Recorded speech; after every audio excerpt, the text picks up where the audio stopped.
Hi friends, నేను మీ దేవి. ఈరోజు happy మా వంటిల్లు నా వ్లాగ్స్లో నేను మీకు చూపించబోయే రెసిపీ గోరుమిట్టలండి. ఇది కూడా ట్రెడిషనల్ వంట. మా ఊరిలో మా వాళ్ళు చేసే పల్లెటూరు వాతావరణంలో కట్టెల పొయ్యి మీదే ఈ వంట కూడా చూపిస్తున్నాను మీ అందరి కోసం. మీరందరూ కూడా చూసి తప్పకుండా ట్రై చేయండి. ఒక వెడల్పాటి గిన్నె తీసుకున్నారు వీళ్ళు చాలా ఎక్కువ క్వాంటిటీలో చేస్తున్నారండి. నేను చెప్పే ఈ మెజర్మెంట్స్ మన క్వాంటిటీలో చేసుకుందాం మనం. ముందుగా వీళ్ళు 3 కేజీలు మైదా పిండిని తీసుకుంటున్నారండి. అలాగే 1.5 కేజీ బొంబాయి రవ్వ వేశారు. ఇప్పుడు ఈ రెండింటిని ఈ విధంగా బాగా మిక్స్ చేసుకోవాలి. ఇందులో ఒక 2 స్పూన్లు ఇలాచీ పొడి వేశారు. అలాగే ఒక 2 స్పూన్ల వరకు సాల్ట్ కూడా వేశారు. ఇప్పుడు ఇదంతా ఒకసారి ఈ విధంగా బాగా మిక్స్ చేసుకొని ఈ పిండిని ఈ విధంగా మధ్యలో గుంతలా చేసి పెట్టుకోవాలండి. ఇప్పుడు వీళ్ళు కేజీ పిండికి 1/2 కేజీ వరకు నెయ్యి ఆయిల్ కలిపి మిక్స్ చేసుకొని కేజీకి 1/2 కేజీ వరకు చొప్పున వీళ్ళు దాదాపు 3/4 కేజీ ఆయిల్ అండి. అందులో కొంచెం గీ కూడా యాడ్ చేశారు. ఇది వేరే స్టవ్ మీద బాగా మసులుతున్న ఆయిల్ని తీసుకొచ్చి ఈ గొంతులో ఈ విధంగా వీడియోలో చూస్తున్నట్టుగా పోసారండి. ఎందుకంటే అలా పోయటం వల్ల ఈ పిండి అంతా ఆయిల్లో ఉడుకుతుందంట. దయచేసి చేయి పెట్టొద్దు, చాలా వేడి ఆయిల్. ఇదంతా మళ్ళీ మనం డీప్ ఫ్రై చేసినప్పుడు ఆయిల్లో వదిలేస్తుందంటండి. చూడండి, ఈ విధంగా జాగ్రత్తగా ఒక గరిటె తీసుకొని ఈ పిండినంతా ఇలా పైన కప్పి ఒక 5 నుంచి 10 నిమిషాల వరకు అలానే ఉంచేసాము. ఇప్పుడు 10 నిమిషాల తర్వాత ముందు డైరెక్ట్గా చేయి పెట్టకుండా ఈ విధంగా గరిటెతో మిక్స్ చేసుకోండి. ఇప్పుడు ఈ పిండి అంతా మంచిగా ఆయిల్లో ఉడికిపోయినట్టు అయిపోతుంది.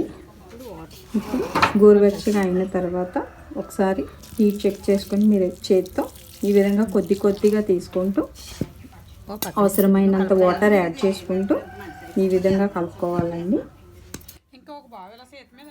చూడండి, ఇలా మంచిగా ప్రెస్ చేసుకొని కొద్దిగా కలుపుకుంటే బాగా మిక్స్ అవుతుంది. ఈ విధంగా పగుళ్ళు లేకుండా మంచిగా సాఫ్ట్గా ఈ విధంగా కలిపెట్టుకోవాలి. ఇప్పుడు ఇలా కలుపుకున్న ఈ ముద్దని ఒక రౌండ్ ఉండలాగా తీసుకుని చూడండి, వీడియోలో చూపిస్తున్న మాదిరిగా చేసుకోవాలి. వీళ్ళు చాలా పెద్ద సైజులోనే చేస్తున్నారు. మనకి ఇంకా చిన్నగా కావాలంటే కూడా చేసుకోవచ్చు. ఇలా చేయడానికి కూడా కొంచెం ప్రాక్టీస్ అయితే ఉండాలి. ఇవి చేయడానికి ట్రై చేస్తే వచ్చేస్తుంది. చూడండి, ఈ విధంగా ఇలా చేసుకుని పెట్టుకున్నారు.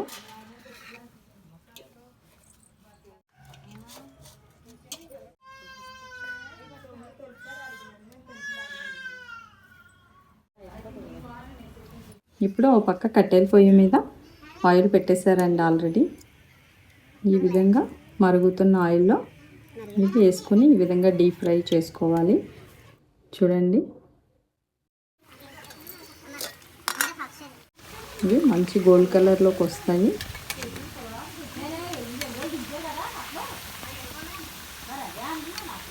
చూడండి, ఇప్పుడు ఇది ఆల్రెడీ డీప్ ఫ్రై అయిపోయింది. మంచి కలర్ వచ్చేసాయి. ఇప్పుడు తీసి పక్కకు పెట్టుకుంటున్నారు.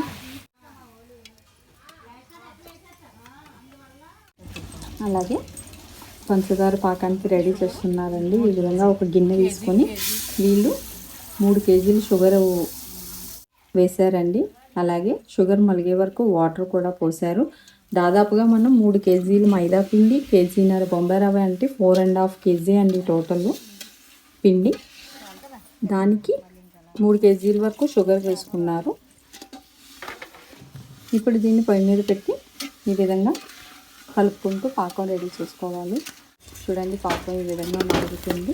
ఇలా కలుపుకుంటూ పాకం వచ్చిందా లేదా చెక్ చేస్తున్నారు.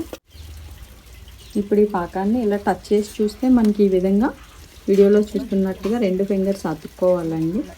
అలా అతుక్కున్నప్పుడు పాకం రెడీ అయిపోయినట్టే. ఇప్పుడు పాకం రెడీ అయిపోయింది.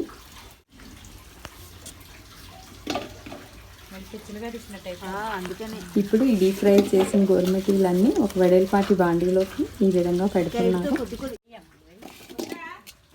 ఒక స్టెప్ వేసిన తర్వాత దానిపై ఈ పాకాన్ని పోస్తున్నారండి వీళ్ళు. పాకంలో ముంచి తీయట్లేదు, ఎలా అయినా చేసుకోవచ్చు అంట, కానీ వీళ్ళు ఎలా పోస్తున్నారు.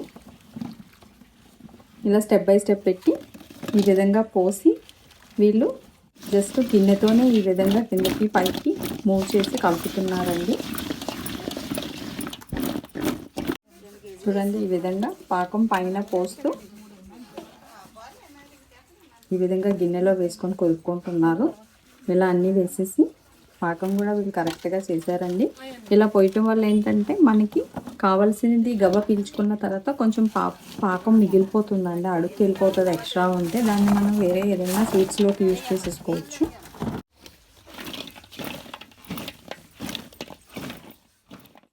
చూడండి, కొద్దిసేపు అయిన తర్వాత ఈ విధంగా డ్రైగా అయిపోయినాయి. ఇప్పుడు దీన్ని కొంచెం వేరే గిన్నెలోకి తీసేసుకొని ఈ విధంగా ఆరబెట్టినట్టు పెట్టుకొని పూర్తిగా చల్లారిపోయి షుగర్ పాకం అంతా డ్రై అయిపోయిన తర్వాతే, చల్లగా అయిన తర్వాతే డబ్బాలో పెట్టుకోవాలండి, లేదంటే మెత్తగా అయిపోతాయి. ఇది ఒకటి గుర్తుపెట్టుకోండి. దాదాపు వీళ్ళు 4.5 kg చేశారండి. ఈ సైజు ఇవి 160 వరకు అయినాయి నేను కౌంట్ చేసినంత వరకు. దాన్ని బట్టి మనం కూడా ఇంట్లో మనకు అవసరమైనన్ని ట్రై చేద్దాము. తప్పకుండా ఈ ట్రెడిషనల్ వంట మీరు కూడా ట్రై చేసి మీకు ఎలా వచ్చిందో కామెంట్ చేయండి. అలాగే నచ్చితే లైక్ చేయండి, ఇంకా బాగా నచ్చితే షేర్ చేయండి, సబ్స్క్రైబ్ చేయటం మర్చిపోకండి. Thank you.